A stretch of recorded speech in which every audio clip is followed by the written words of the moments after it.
মালদার রতুয়াতে মন্দির বানানোর অপরাধে ইট বৃষ্টি চালিয়েছেন জেহাদিরা।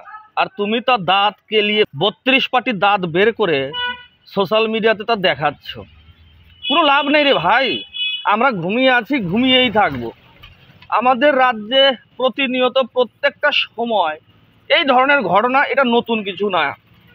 তাই তোমরা যতই এগুলো দেখাও সোশ্যাল মিডিয়াতে, যতই যাই করো না কেন, কোনো লাভ নেই। জেহাদিরা আমাদের ওপর আক্রমণ করবেই,